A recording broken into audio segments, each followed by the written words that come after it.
간절히 축원합니다. 2023년 7월 30일 성령 강림절 후 9번째 주일 주일날 예배를 다 같이 드리시겠습니다. 기도하시겠습니다.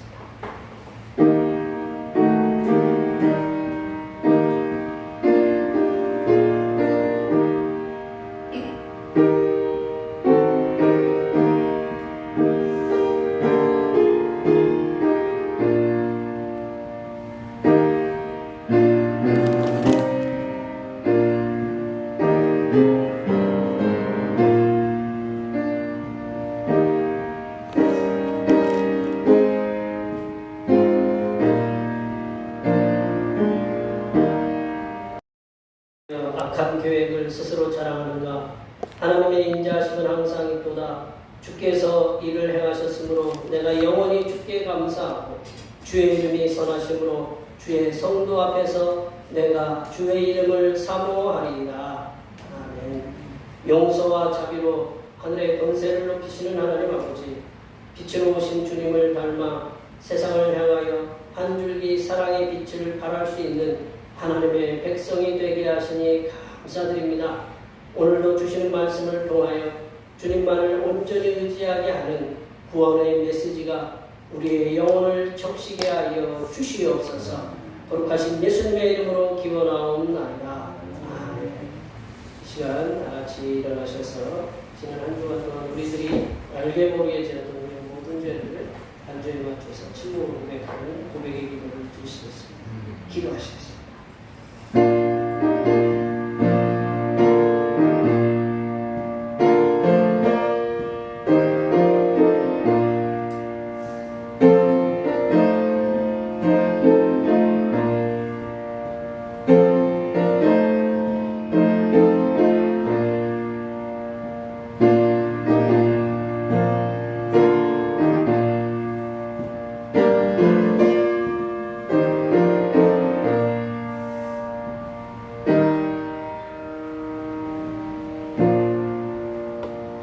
우리 하나님께서는 진심으로 죄를 고백하는 사람들에게 그 죄를 용서하기로 약속하셨습니다.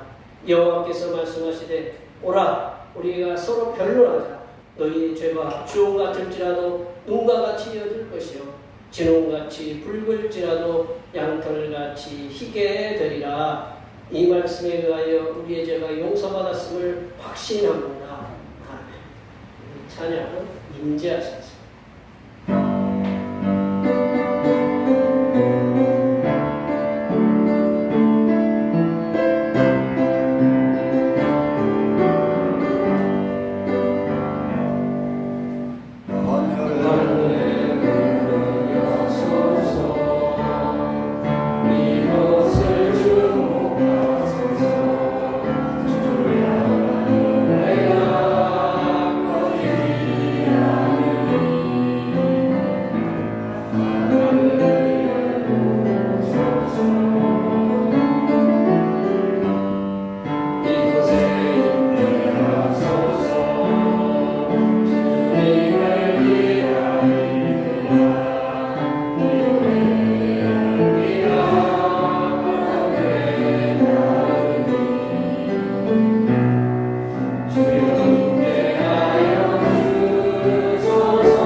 성시교독은 교동문 86번 요한계시록 14장입니다.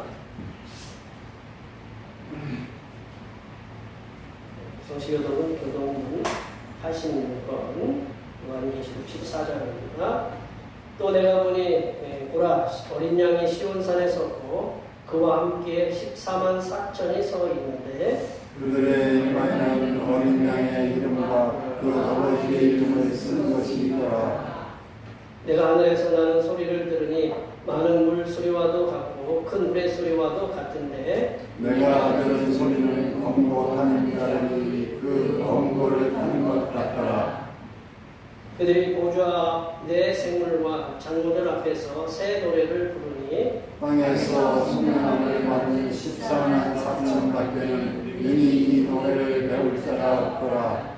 이 사람들은 여자와 더불어 더럽히지 아니하고 순결한 자라 어린 양이 어디로 온다든지 따라가는 자며 사람 가운데에서 성령함을 받아 처음 익은 열매로 하나님과 어린 양에게 속한 자들이니 그 입에 거짓말이 없고 흠이 없는 자들이더라. 아멘. 사도신경 우리의 신앙을 하나님 앞에 고백하시겠습니다. 나는 전능하신 아버지 하나님 천지의 창조주를 믿습니다. 나는 그의 유일하신 아들 우리 주 예수 그리스도를 믿습니다. 그는 성령으로 잉태되어 공동묘 마리아에게서 나시고 본교 빌라도에게 고난을 받아 십자가에 못 박혀 죽으시고 장사된 지 사흘 만에 죽은 자 가운데서 다시 살아나셨으며 하늘에 오르시어 전능하신 아버지 하나님 우편에 앉아 계시다가 거기로부터 살아있는 자와 죽은 자를 심판하러 오십니다. 나는 성령을 믿으며 거룩한 공교회와 성도의 교제와 죄를 용서받는 것과 몸의 부활과 영생을 믿습니다. 아멘. 같이 앉으셔서 찬송 42장 하시겠습니다. 찬송 42장입니다.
우리 부족한 인생들을 사랑하시사 죄악에서 건져주시고 헤아릴 수 없는 사랑을 내려주시는 은혜를 감사드립니다.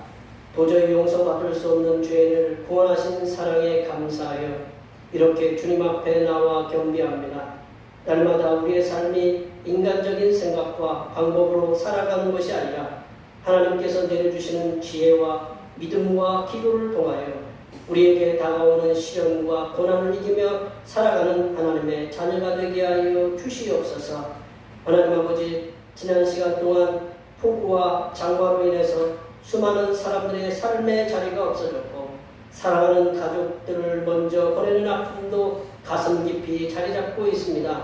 하나님 아버지께서 장마와 폭우로 인하여 상처뿐인 그들의 아픈 마음과 파괴된 삶의 현장에 찾아가셔서 그들을 위로하여 주시고 그들이 새로운 소망을 가지며 살아갈 수 있도록 많은 이들의 도움의 손길들이 있게 하여 주시옵소서.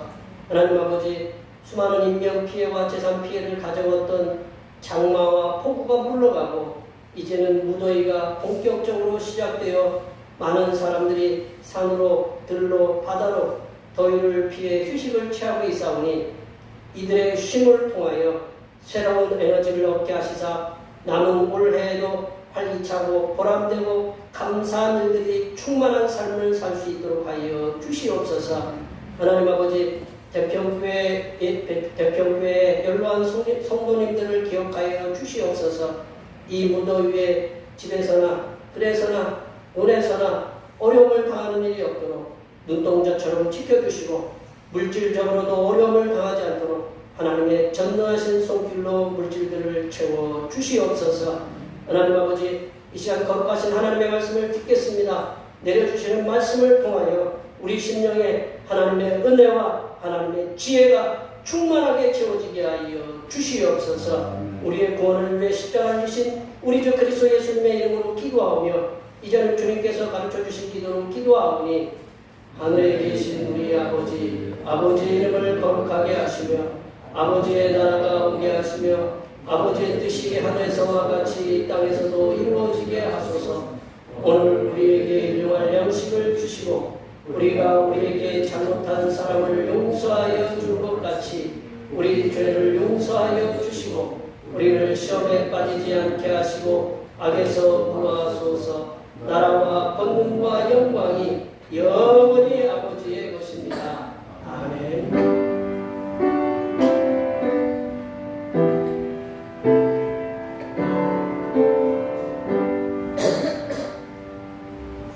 오늘 우리에게 주신 하나님의 말씀은 신약성경 누가복음 10장입니다.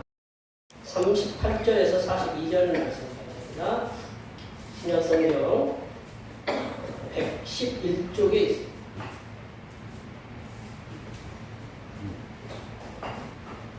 성령 강림절 후 9번째 주일에 주신 하나님의 말씀은 신약성경 누가복음 10장 38절에서 42절 말씀입니다. 신약성경 111쪽에 있습니다. 한 절씩 듣도록 하시겠습니다. 그들이 길 갈 때 예수께서 한 마을에 들어가시매 마르다라 이름하는 한 여자가 자기 집으로 영접하더라. 그에게 마리아라는 동생이 있어 주의 발치에 앉아 그의 말씀을 들으니 마르다는 준비하는 일이 많아 마음이 분주한지라 예수께 나아가 이르되 주여 내 동생이 나 혼자 일을 하게 되는 것을 생각하지 아니하시나이까. 그를 명하사 나를 도와주라 하소서. 주께서 대답하여 이르시되 마르다야 마르다야 내가 많은 일로 염려하고 근심하나 함께 보십니다. 몇 가지만 하든지 혹은 한 가지만이라도 족하니라. 마리아는 이 좋은 편을 택하였으니 빼앗기지 아니하리라 하시니라. 아멘. 네, 오늘은 성령 강림절로 9번째 주일입니다. 이 땅에서 바랄 수 없는 중에 바랄 수 있는 믿음을 주셔서 우리들을 가장 선하게 은혜롭게 인도하시는 성삼일체 하나님께 항상 감사하시기 바랍니다. 계속 문자 오고 계속 오죠. 더위 조심하시라고 그래도 아침 일찍부터 틀어놓는다고 틀어놨는데 조금 시원하시죠? 네, 좀 뭐 오늘 뭐 계속 계셔도 돼요. 네. 집에 가시면 에어컨 틀기 좀 부담스러우시니까 네. 아셨죠? 네, 계속 계셔도 됩니다. 매주의 찬양 예배는 오후 1시에 우리 여러분들의 도움에서 필요한 1시에 드립니다. 저희 가족이 14일부터 19일까지 좀 쉬도록 하겠습니다. 중보기도 쉬지 않는 기도의 열심으로 성도들을 위한 중보기도의 삶을 살게 해달라고 우리 성도들이 여러 가지 삶의 현장에서 참 쉽지 않은 삶들을 지금 살아가고 계시는데 그래서 우리 삶의 현장 속에서 우리 성도들이 승리하며 살아갈 수 있도록 직장에서나 가정에서나 사업터에서나 논에서나 틀에서나 갑자기 날아드는 벌을 어떻게 막겠어요, 그죠? 네. 뭐 갑자기 우리에게 다가오는 여러 가지 어려움들 우리가 헤쳐나갈 수는 없지만 하나님께 주신 능력을 이겨나게 해달라고 앞에 옆에 뒤에 계신 분들 많이 중보기도 해주시기 바랍니다. 저희가 예배 후에 점심 공동 식사가 있습니다. 몇몇 분들이 지금 못 오시고 또 일찍 가셔야 되는 상황인데 그래도 맛있게 드시기 바랍니다. 그리고 무더위가 이렇게 본격적으로 이렇게 시작되는데 좀 더우시면 교회 오세요. 교회 와서 비밀번호 부르시고 와가지고 에어컨 틀고 쉬세요. 아셨죠? 뭐 교회야 다 주님께서 뭐 저희 책임지시는 공간이니까 오셔서 편히들 이렇게 쉬시고 앞에 옆에 뒤에 계신 분들 한 주간도 이 더위에 직장에서나 그리고 가정에서나 논에서나 들에서나 직장에서나 삶의 터전에서 어려움 당하지 않고 건강한 모습으로 한 주간을 다 보내면서 주님께 영광 돌리는 삶을 살게 해달라고 앞에 옆에 뒤에 계신 분들 그리고 여기 계시지 않는 분들까지 많이 축복해 주시기 바랍니다. 축복합니다.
오늘도 우리의 그 마음도 울리고 귀도 울리시고 귀한 찬양 한 번 더 듣도록 하겠습니다.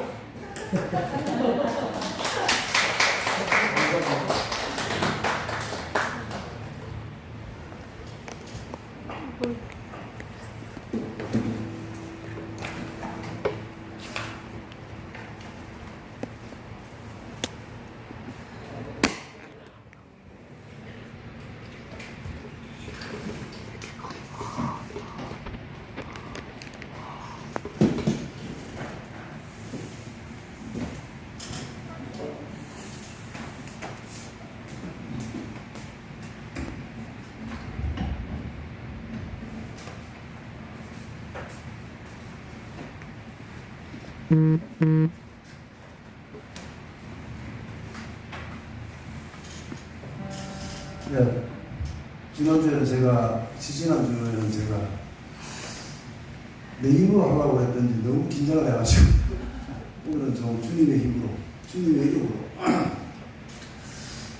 제가 이 노래를 굉장히 좋아하고 흥얼거리는 이유는 제가 군대 있을 때 제가 교회 갔어요. 군대 신고. 근데 거기서 세례도 받고 군대 가가지고 초코파이 준다 그래가지고 군대 교회를 갔었는데 그 세례를 받고 목사님이 책을 하나 선물해 줬어요. 근데 그 책 내용이 한 서너 번 제가 읽었던 것 같아요. 그 내용 중에 빌립보서 4장 13절에 영어로 제가 또 나와 있는 걸 외웠거든요. I can do everything. 난 뭐든지 할 수 있다. 내 힘으로 하는 게 아니고 through him. 그거를 통해서 그가 누구냐? Who give me strength. 나의 힘을 주시는 그분을 통해서 내가 할 수 있다. 와, 이 말이 너무 그때는 좋은 거예요. 그래서 볼 때 그 구절을 계속 읽으면서 제가 많이 도전하고 지금까지 오게 됐는데, 요즘은 제가 이제 묵상하면서 기도하는 성경들이 시편 23편 잘 아시죠? 그죠? 저는 요새 시편 23편 1절 말씀이 너무 아름다운 거예요. 여호와가 나의 목자시니 내가 부족합니다. 부족함이 있으세요? 부족함이 있어요. 저는. 내 인격이 부족해. 내 인격이 부족해. 나머지 부족한 게 없어요. 그래서 너무 아름다운 시입니다. 그래서 23편을 요즘 많이 낭송하고 기도하고, 오늘 조금 기장을 풀기 위해서 제가 조금 이걸 풀어봤습니다. 예수의 나를 일어서라. 주가 주신 능력으로 나를 일어서라. 원수가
제가 오늘 설교를 준비를 하는데 애를 많이 먹었어요.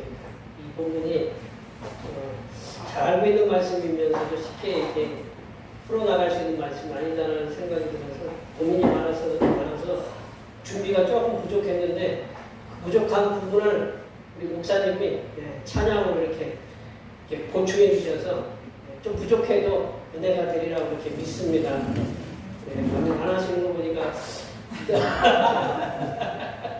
예, 감사합니다. 성삼일체 하나님께서 우리에게 주신 성경 66권 가운데 복음서를 예수님의 행적을 다룬 복음서를 4개나 주셨습니다.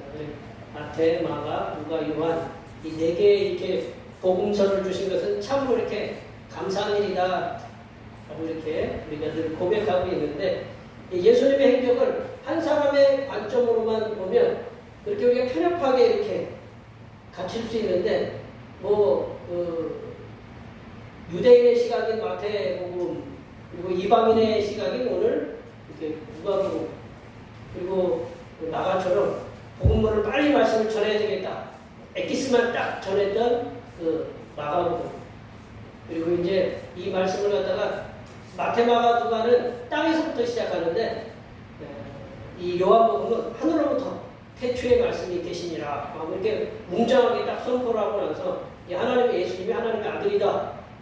하나님과 함께 계셨으니까 이분이 하나님이시다. 말씀 육신이 되어 이 땅에 오셨다라고 이렇게 선포하는 그런 놀라운 이렇게 말씀을 네 가지로 이렇게 저희들이 들을 수 있도록 주신 그 하나님의 은혜에 참 감사하게 드립니다. 예수님의 그 삶, 예수님의 죽음, 그리고 그 부활을 다양한 각도에서 이렇게 조명했기 때문에 예수님의 삶, 예수님의 죽음, 부활에 대해서 우리가 폭넓게 생각하고 말씀을 전할 수가 있어서 참으로 이렇게 감사한 일입니다. 이렇게 네 개의 복음서가 있어서 감사한 일이기도 하지만 네 개의 복음서에 등장하는 그 예수님의 다른 인물들이 있어요. 예수님의 다른 인물들로 인해서 말씀을 전하는 목회자, 저철 목회자들이나 말씀을 읽는 성도들이 혼돈을 오게 할 수 있는 요지를 곳곳에 이렇게 두곤 합니다. 그 중에 하나의 말씀이 오늘 본문에 마르다와 마리아의 이야기가 그 마르다와 마리아의 이야기는 요한복음 11장에 나와요. 요한복음 11장은 굉장히 유명한 장이거든요. 그 나사로 이렇게 죽었다가 다시 살아나는 예수님의 친구잖아요. 나사로의 여동생으로 마리아와 마르다가 예수님의 여동생으로 나오는데 그 장소가 배단입니다. 배단이 우리 배단이 교회 여기 옆에 있잖아요. 여기 거기가 아니고 우리 배단이 이 마르다와 마리아가 사는 장소가 바로 배단이다라는 거죠. 근데 오늘 본문에 보면 한 마을이라고 이야기가 나와요. 한 마을이라는 이야기가 나오는데 거기가 바로 배단이다라고 이렇게 볼 수 있습니다. 이 성삼일체 하나님께서 다른 복음서에서는 기록되어 있지 않은 유일하게 기록된 오늘 본문의 말씀의 주인공인 마르다와 마리아의 행동을 통해서 우리에게 주시는 말씀을 함께 나눠보도록 하겠습니다. 첫 번째로 성도는 마음으로 주님과 성도들을 영접하는 삶이 귀함을 깨달아야 된다. 성도는 마음으로 주님과 성도들을 영접하는 삶이 귀함을 깨달아야 된다는 거죠. 우리 38절 말씀 읽어보겠습니다. 38절 말씀입니다. 그들이 길 갈 때에 예수께서 한 마을에 들어가시매 마르다라 이름하는 한 여자가 자기 집으로 영접하다라는 것은 대접하다라는 그런 의미이거든요. 영접하다라는 말씀은 헬라어 원문을 통해서 해석을 보면 받다라는 거죠. 그리고 손님으로서 게스트로서 환영하다, 웰컴한다라는 그런 의미가 이 영접하다, 대접하다라는 그 말씀입니다. 영어로 그러니까 receive, 받다, 웰컴, 손님으로서 웰컴 그런 말씀과 함께 다른 영어 성경에 보면 오픈드라고 되어 있어요. 오픈. 영접하다라는 말씀. 오픈이 뭐예요? 여는 거잖아요. 그렇죠? 여는 거. 공개적으로 개방된 그런 말씀을 이렇게 번역해 놨어요. 그 NIV 성경에서는 오픈이라고 이렇게 얘기해 놨어요. 오늘 본문의 한 마을에는 마르다와 마리아라는 자매가 살고 있음을 말씀을 통해서 알 수가 있습니다. 마르다는 예수님과 제자들을 자기 집으로 받아들이고 있다라는 거죠. 공개했다라는 거죠. 열어놨다라는 거죠. 네. 우리 권사님들 여기 사모님도 계시지만 우리 집에 누가 들어온다. 어떤 생각이 드세요? 갑자기 우리 집을 가도 누가 초대한다. 초대하려면 어떻게 하셔야 돼요? 집안에 샅샅이 이렇게 누가 이렇게 꼭 보면 이거는 화장실에 청소 안 하면 화장실 때문에 누가 얘기할 거고 주방에 설거지거리 좀 남겨놓으면 또 그렇게 얘기할 거고 집안에 뭔가 조금 있으면 또 신방 오려고 하면 신방 한번 받으려고 하면 이게 고민이 많이 되죠. 사방에 이렇게 목사를 가서 쳐다보지도 않는데 다 청소하세요. 그래요, 안 그래요? 네. 고개를 안 해도 다 청소하세요. 네. 저도 해보니까 알아요. 손님 오면 청소 안 할 수가 없더라. 그래서 저희 집은 비공개. 네. 공개시키기가 어려워요. 오픈시킨다는 게 그만큼 어렵다는. 근데 오픈시켰다라는 거죠. 영접했다라는 건 오픈, 그 NIV 성경에 얘기하면 오픈시켰다라는 거죠. 공개했다. 리시브 받아들였다라는 거죠. 그 당시에 여성이 남성을 공개적으로 자신의 집으로 모셔서 대접하는 일은 흔치 않았다라는 거죠. 한 여성인 마르다가 남성인 예수님을 영접하였다라는 사실. 오늘 보면 단수로 나와요. 예수님을 이렇게 하는 단수로 이렇게 나오는데 그 당시의 풍습으로 매우 귀한 일이다.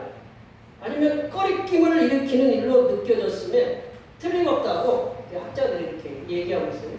요즘도 그렇지 않아요? 요즘도 안 그러세요? 여성이 남성들을 집으로 초대한다. 오늘 이렇게 보면 예수님 혼자 초대했다고 이렇게 단수로 나오지만 예수님은 항상 누가 따라다녔어요? 예? 제자가 따라다녔죠. 예, 우리 박재현 목사님 옆에 누가 이렇게 따라다니시지 항상 따라다니는 거예요. 예수님 옆에 12제자, 최소한 12제자가 따라다녔어요. 그러니까 예수님 초대하면 누구도 초대해야 되는 거예요? 12제자도 같이 초대하는 거예요. 한번 생각해보세요. 부부가 같이 이렇게 살고 있는데 혼자만 오라고 하면 상당히 이렇게 기분이 나쁘잖아요. 그렇죠? 같이 초대를 하는 거거든요. 예수님도 마찬가지다라는 거죠. 예수님도 이 여성이 남성을, 요즘도 그렇지 않아요. 여성이 남성을 집으로, 많은 남성들을 집으로 초대하는 일은, 초대해서 접대하는 일은 쉬운 일이 아니다. 그런데 마르다는 예수님을 비롯해서 그 제자들, 최소 13명을 갑작스럽게 자신의 집으로 이렇게 초대하는 거예요. 길 가시니까, 길 간다 하시는 소문을 갖다가 들었으니까 예수님을 초대해서, 이게 본문에는 예수님 혼자서 대접받으시는 것처럼 나오지만 정황상으로 보면 최소 예수님 당신과 그리고 예수님 제자들 13명이 초대를 받고 대접을 받은 모습을 이렇게 보아야 된다는 거죠. 지금은 그래도 뭐가 있어요? 음식을 저장할 수 있는, 음식을 보관할 수 있는 뭐가 있어요? 냉장고. 일반 냉장고도 있고 김치 냉장고도 있고 뭐 냉동고도 있고 많잖아요. 그죠? 그래서 미리 조금 사놓을 수가 있어요. 근데 거기는 뜨거워요. 뜨거운 나라고 냉장고 시설도 없던데 그런 상황에서 갑작스럽게 방문하신 예수님 그리고 제자들 여기 우리 손님 초대하면 제일 문제가 뭐예요? 식사 대접이잖아요. 한둘도 아니고 10몇 명씩 초대해가지고 남자들이 바글바글하게 오는데 단맛에 맞추려면 어떻게 해요? 이거는 좀 짜네, 가네, 뭐 싱겁네. 중국 음식의 대가니까 누구죠? 이연모. 그분이 하는 얘기가 음식이 짜면 음식이 좀 소금을 많이 넣으면 음식이 짜다고 그러네요. 그리고 싱거우면 맛이 없다고 그러네요. 사람이 입이 간사하잖아요. 조금 짜면 짜다고. 오늘 미역국 제가 좀 짠 것 같아서 물 좀 많이 넣었으니까 잘 드세요 하시죠. 예. 짜면 짜다고 하고 싱거우면 맛없다고 하고 이 13명의 그 입맛을 갖다가 다 맞추려면 거기에 이제 마르다도 있고 아마 나사로도 있지 않았을까 그런 생각이 들어요. 그래서 한 총 몇 명, 16명 정도가 거기에 마르다의 집에 있었을 거라고 이렇게 생각이 돼요. 근데 그 갑작스러운 상황에서 그 많은 사람들을 집으로 초대하고자 이 마르다는 그런 용기를 냈다는 거죠. 그래서 초대했어요. 영접했어요.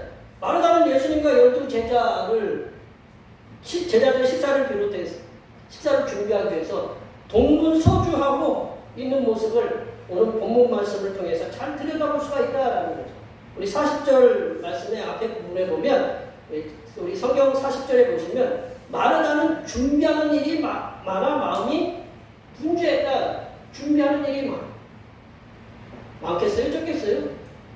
예, 우리 권사님들 여성분들은 뭐 갑작스럽게 남자가 딱 이렇게 해가지고 우리 저기 정성원 목사님이 갑자기 10몇 명을 딱 데려와서 식사 준비하세요 그러면 무슨 저기 어떤 생각이 들겠어요? 머리가 어때요? 하얗게 생각이 안 들어요. 갑자기.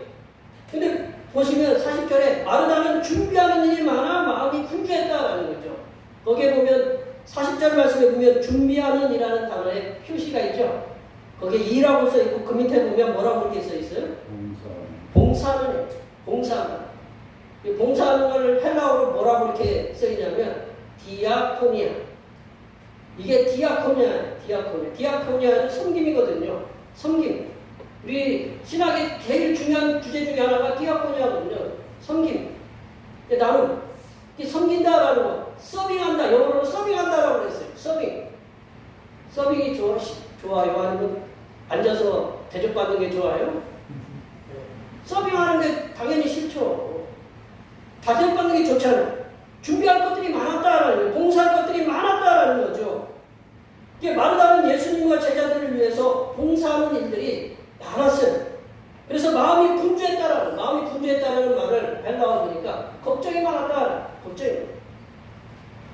공감이 우리 여자 권사님들은 공감이 가세요, 안 가세요?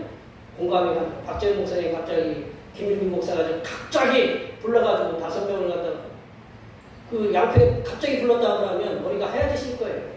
어떻게 집도 청소도 안 했는데 왜 갑자기 오라고 하냐고 겉에서는 묻지만 이제 어떻게 해요? 예. 이게 바로 그거거든요. 분주하거든요. 걱정이 많았다라는 거예요.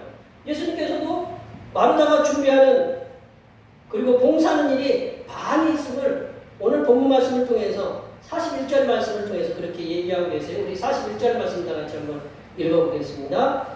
주께서 대답하여 이르시되 마르다야 마르다야 내가 많은 일로 염려하고 근심하나. 많은 일이라는 거죠.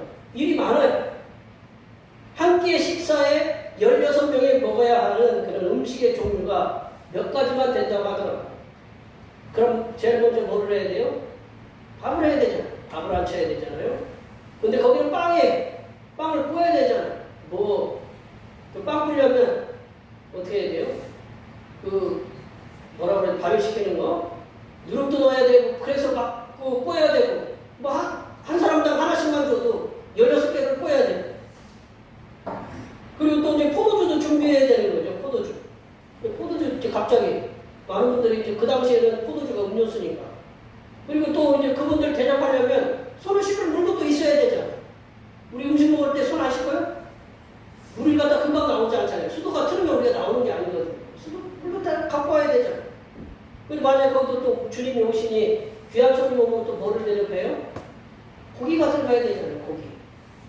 갑자기 소를 잡을 수는 없고, 뭐를 잡든 간에 누가 잡았던 걸 갖고 오든 간에. 그러면 준비하고 봉사할 일들이 많이 있으면 분명하다. 이제 마르다는 이러한 수고를 감당해내겠다고 다짐을 하면서 예수님과 그의 제자들을 집으로 초대합니다. 마음으로 많은 심적인 부담을 갖고 있었지만 그래도 예수님을 대접한다는 마음으로 접대한 거예요. 예수님께서 그 산상수훈을 통해서 대접에 대해서 말씀하신 것이 분명히 우리 산상수훈에 나와 있어요. 우리 잘 알고 있는 마태복음 7장 12절 말씀 다 같이 한번 읽어볼까요? 그러므로 무엇이든지 남에게 대접을 받고자 하는 대로 너희도 남을 대접하라. 이것이 율법이요 선지자니라. 예수님께서는 남에게 대접을 받고자 하는 대로 다른 사람을 대접하는 것이 하나님의 말씀을 실천하는 것과 동일하다라고 그렇게 말씀하고 계세요. 마르다가 예수님께서 산상수훈에 하신 이 말씀을 알고 예수님과 제자들을 영접한 것이 아닐지라도 예수님께서는 주님의 핏값으로 값을 산 성도가 다른 성도들을 집으로 초대해서 대접하는 것을 귀중하게 보신다. 그만큼 어렵기 때문에 그렇다. 성도의 삶 중에 성도가 성도를 향한 가장 귀한 삶으로 여길 수 있는 것은 다른 성도들을 대접하는 것, 접대하는 거다. 대접하려면 성도 자신의 마음문을 열어야 돼. 누군가를 집으로 이렇게 초대하려면 자기 자신의 마음문을 열어야 되거든요. 그리고 성도의 집을 열어야, 오픈시켜야 그러한 수고가 따른다는 거죠. 내가 청소도 해야 되고 여러 음식도 준비해야 되는 여러 가지 일들을 내가 오픈시켜야 이렇게 할 수 있다는 거예요. 그런데 그러한 수고를 마다하지 않고 성도가 자신의 마음의 문을 열고 자신의 처소를 공개하여 대접한다면 그 대접의 삶이 가장 귀한 삶이라고 이렇게 볼 수 있다는 거예요. 예수님께서 제가 신대원 때, 신학대학원 때 고민하면서 마주했던 것이 예수님에 대한 삶이었어요. 정말로 예수님이 우리를 위해서 돌아가셨느냐? 목사하러 갔던 사람이 왜 그런 고민을 하겠어요? 왜냐하면 신학교 가면요 많이 흔들어놔요. 우리가 생각했던 신학이 막 신학 공부를 하러 가면 믿음을 막 성장시켜 놓는 게 아니라 믿음을 자꾸 이렇게 밟아놔요. 그래서 목사 못된 사람들도 많아요. 우리 여기 지금 신학생이 한 명 있지만 가면 막 흔들어놔요. 이 사람 얘기 저 사람 얘기 막 흔들어 놓고 저희들이 얘기하는 학문 있잖아요. 저희 교단에서 얘기하는 학문을 갖다가 그 학문의 학자를 다른 분에서는 이단으로 얘기를 해요.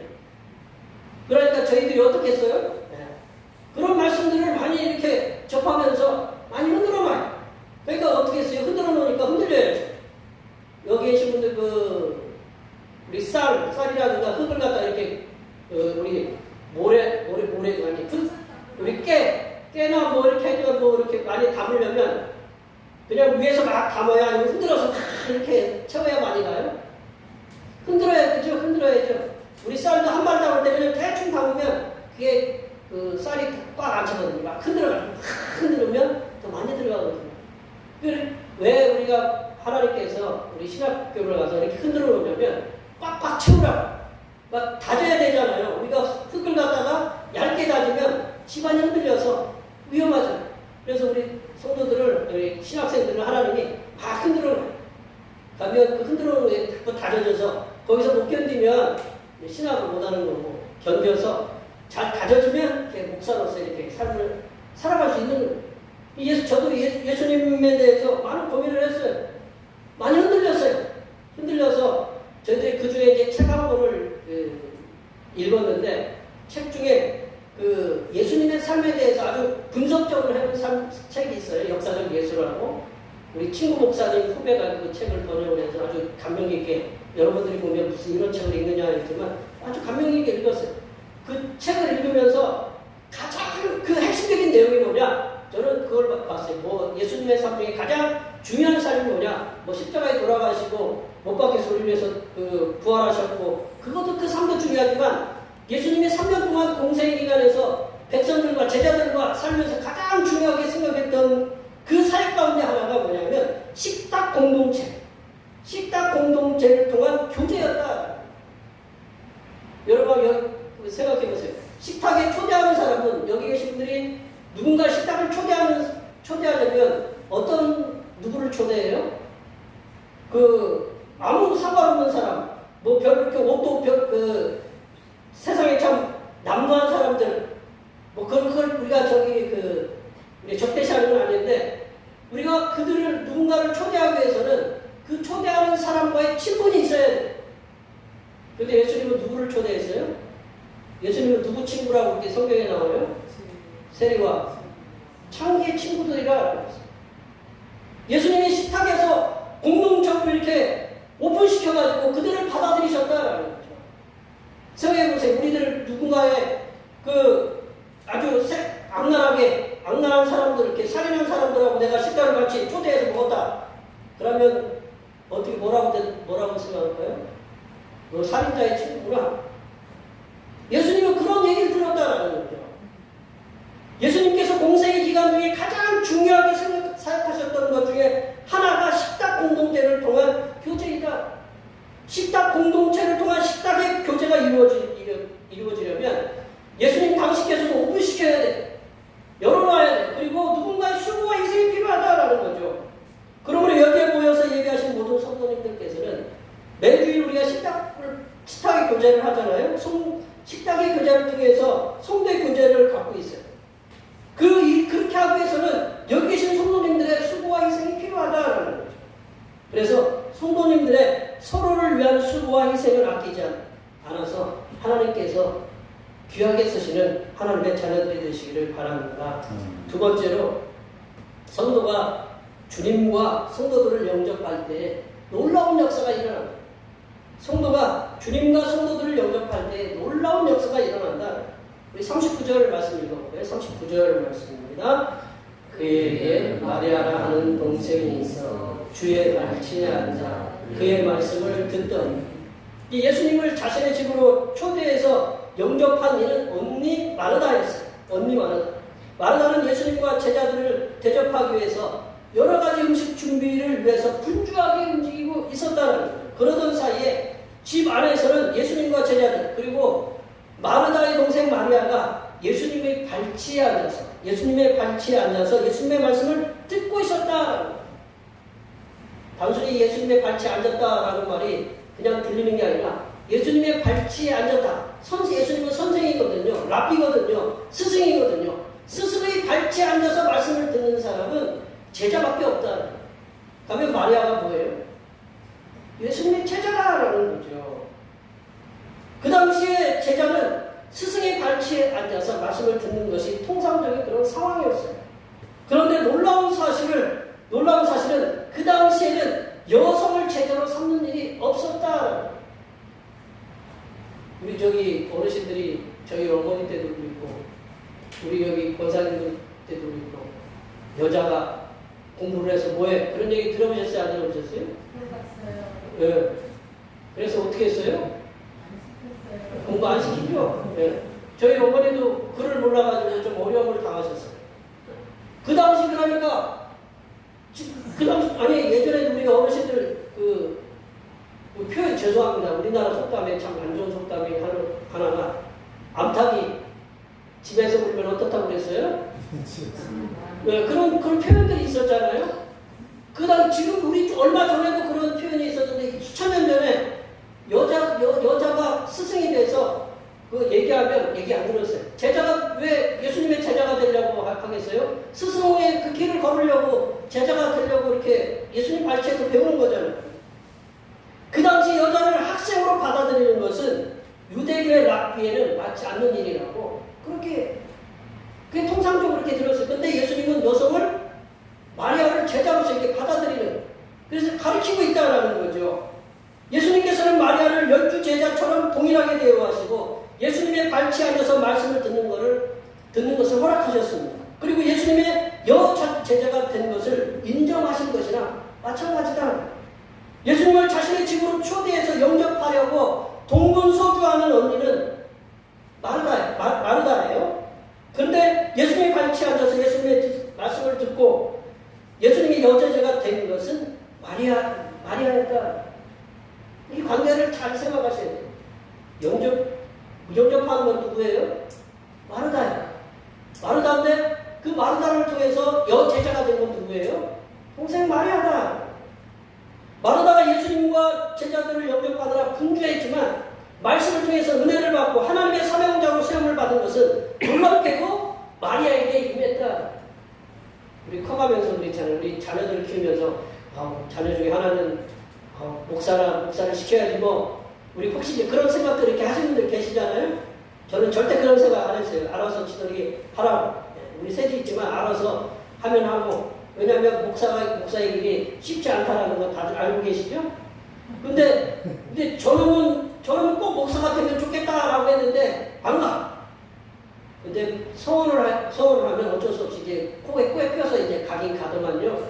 이제 우리가 생각했던 아들은 다른 길로 가고 전혀 그렇지 않았던 아들은 자식은 교회 목사가 되겠다고 신학간다고 그렇게 네가 목사를 해? 뭐 이제 그런 식으로 보세요. 오늘 제자들을 영접하고 예수님을 영접했던 사람은 마르다였지만 예수님의 제자가 된 사람은 누구였냐면 동생 마리아였다. 이게 놀라운 일이 벌어진 거죠. 예수님을 초대하면 이런 놀라운 역사가 일어난다는 거죠. 성도가 예수님과 성도를 영접하는 삶이 이렇게 충만해진다면 우리들이 알 수 없는 놀라운 역사가 내 자신과 우리 가족에게 일어날 수 있음을 본문의 말씀을 통해서 우리에게 말씀하고 계십니다. 성도들을 초대해서 대접하는 일은 정말로 어렵습니다. 하지만 기쁜 마음으로 주님과 함께 성도들을 영접하는 그런 수고와 희생을 하시는 일이 있다면 하나님께서는 우리들이 예상치 못한 놀라운 일들을 우리에게 일어나게 하심을 믿으시기 바랍니다. 또한 오늘 본문 말씀을 통해서 우리에게 주시고자 하는 하나님의 말씀은 내려보세요. 예수님께서는 마르다, 한번 저기 보시면 마르다의 봉사도 중요하게 보셨고 또한 마리아가 하나님의 말씀을 듣고 예수님의 제자로서의 삶을 사는 것도 중요하게 보셨다. 이 오늘 본문 말씀을 제가 굉장히 고민했어요. 오늘 본문 말씀은 대부분 어떻게 설교하냐면 마리아의 말씀을 듣는 것이 더 중요하다 그렇게 설교를 해요. 그러니까 제가 이 본문 말씀을 고민하면서 어떻게 이 말씀을 접근해야 되느냐 고민이 많았어요. 그래서 42절 말씀 한번 우리 저희들이 읽어볼까요? 42절 말씀을 다 같이 읽어보겠습니다. 몇 가지만 하든지 혹은 한 가지만이라도 족하니라. 마리아는 이 좋은 편을 택하였으니 빼앗기지 아니하리라 하시니라. 우리 이 말씀을 잘 생각해야 돼요.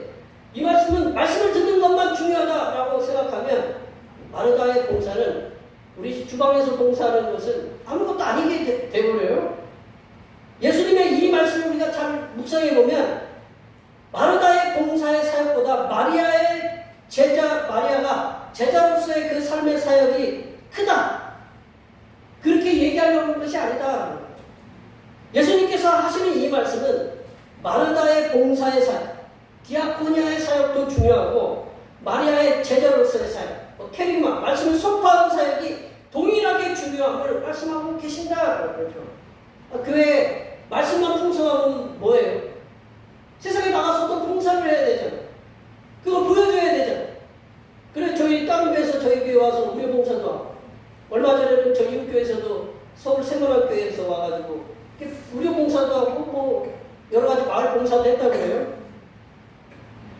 예수님께서 하시는 이 말씀은 마르다의 봉사와 사역, 봉사의 사역과 마리아의 제자의 사역이 동일하게 중요함을 말씀하고 계신 것이다. 마르다의 봉사의 사역이나 말씀의 그 마리아의 제자의 사역이 그 동일하게 중요한데 그 마리아의 그 봉사의 사역과 마리아의 그 말씀의 사역의 중심에 자리하고 있는 것이 뭐냐면 성도의 교제다. 성도의 교제. 봉사와 말씀 거기에 성도의 교제가 없으면 아무것도 아니다. 우리가 사도행전 2장에서 보면 성도의 교제가 말씀이 풍성해지니까 성도의 교제가 풍성하게 이루어졌거든요.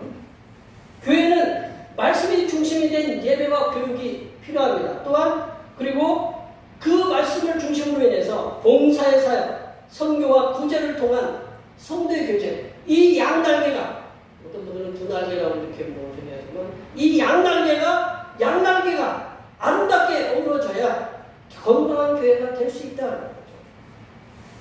말씀을 정리하면요, 성도를 위해서 희생과 수고를 통해서 대접하는 일은 귀한 것인 우리가 깨달아야 됩니다. 또한 성도가 희생과 수고를 통해서 주님과 성도들을 영접할 때 내 삶에 놀라운 역사들이 일어나심을 깨달으시기 바랍니다. 또한 더 나아가 교회 내에서는 마르다의 봉사의 사역과 마리아의 말씀의 사역이 균형을 이루는 그런 건강한 교회가 되어야 된다고 주님께서 우리에게 말씀하고 계십니다.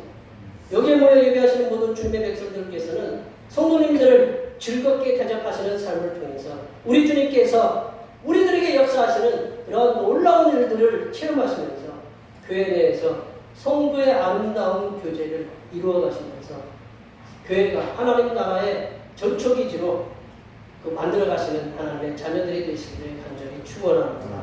기도하시겠습니다. 하나님 아버지, 대평교회가 성도의 아름다운 교제를 통하여 하나님께서 원하시고 바라시는 건강하고 아름다운 교회로 성장하고 성숙할 수 있도록 인도하여 주시옵소서.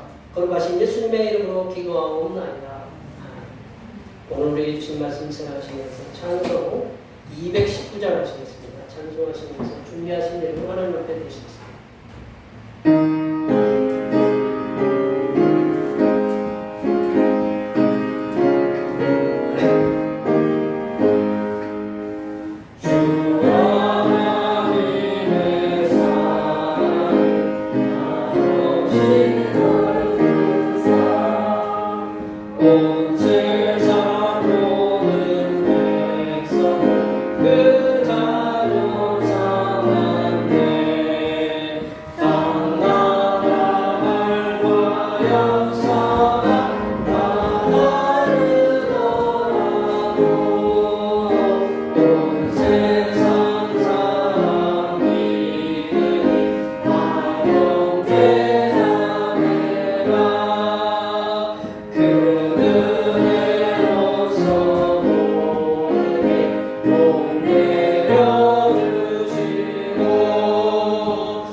우리의 삶의 필요와 필요에 따라 채우시는 고마우신 하나님 아버지, 아버지 하나님께서 우리들에게 베풀어 주신 은혜를 지극히 작은 부분이라도 갚을 길이 없지만 그 은혜에 감사하여 정성껏 준비한 예물을 드립니다.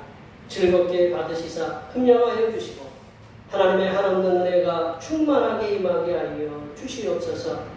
하나님 아버지, 힘들고 어려운 형편에도 주님 앞에 즐거이 11조를 드리는 손길들이 있습니다. 그들의 형편을 잘 아시는 주님께서 그들과 항상 동행하여 주시어서 모든 삶이 은혜의 삶이 되게 하여 주시고 그들이 밟는 모든 땅이 축복의 땅이 되는 은혜의 역사가 일어나게 하여 주시옵소서. 하나님 아버지, 범사에 감사하는 주님의 말씀에 순종하여 감사의 예물을 드립니다. 언제나 변함없이 우리들을 지켜주시는 하나님 아버지께 감사하여 감사의 예물을 드립니다. 또한 내 영혼이 회복되어 주님을 찬양할 수 있도록 은혜 주심에 감사하여 감사의 예물을 드립니다.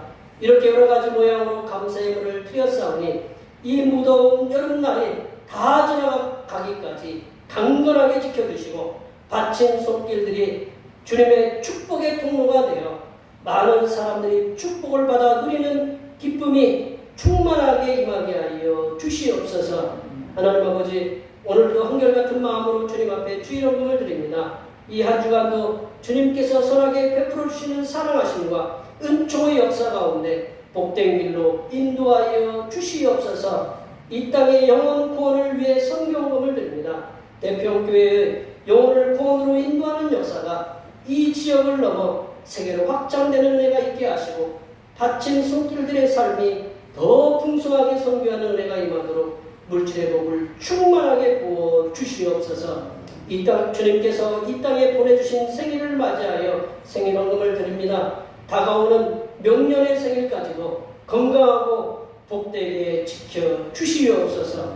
하나님 아버지, 주님의 몸된 교회를 위하여 헌신하고 봉사하는 손길들의 수고들을 기억하여 주시사 하늘로부터 내려주신 은혜가 충만하게 임하게 하여 주시옵소서. 차량봉사로, 주방봉사로, 헌금위원으로, 재정위원으로, 안내위원으로, 교회 청소로, 그 외에 남모르게 주님을 위하여 수고하는 여러 손길들 위해 하나님께서 이 땅에서 보여주시는 새로운 비전들을 보게 하시고 이 땅에서 바라고 소원하는 모든 기도의 제목들이 다 응답받는 역사가 일어나게 하여 주시옵소서. 거룩하신 예수님의 이름으로 기도하옵나이다.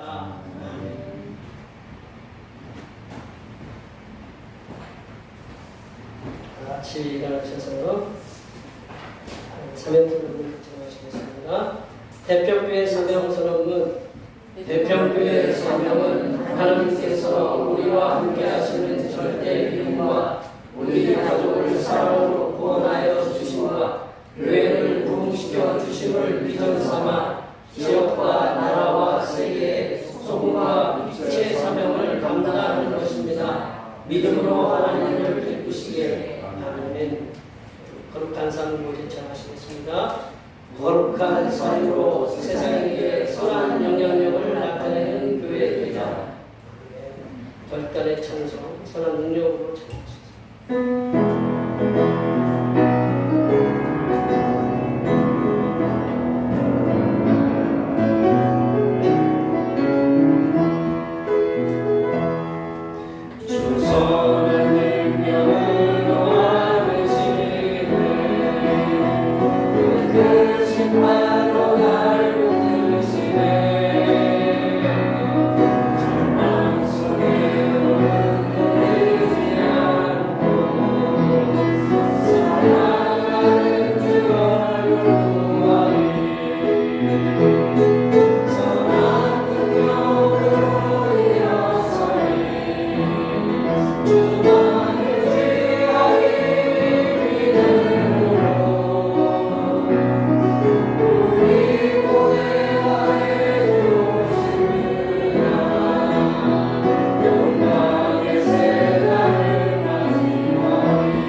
기뻐하시는 우리 주님 예수 그리스도의 은혜와 하나님의 사람들을 즐거이 대접하시는 자에게 복을 부어주시는 하나님 아버지의 무한하신 사랑하심과 남을 대접하여 기쁨을 얻을 수 있는 삶을 살 수 있도록 도우시는 고해사 성령 하나님의 교통하심과 교제하심과 위로 충만하게 하시니 즐거이 대접하는 삶을 통하여 성도 안에 서로 사랑이 충만하도록 힘쓰겠노라고 다짐하는 여기 모인 모든 주님의 백성들을 위해와 그들의 가정과 건강과 직장과 사업과 학업 위해와 올해의 모든 농사와 모든 계획들을 위해와 흩어져 있는 모든 자녀 손들 위해와 이 자리에 함께하지 못한 모든 태평교회 권속들 머리머리 위해와 이 나라의 장마와 무더위에 홀로 거하는 독거노인들이 어려움을 당하지 않도록 돌보아 주시는 하나님의 보호하여 주심과 전 세계의 군부 독재와 왕권 개혁을 위해 몸살을 앓고 있는 동남아 국가들을 위해 하나님의 지혜 주심의 역사가 이제로부터 영원토록 함께하옵시기를 간절히 축원하옵나이다.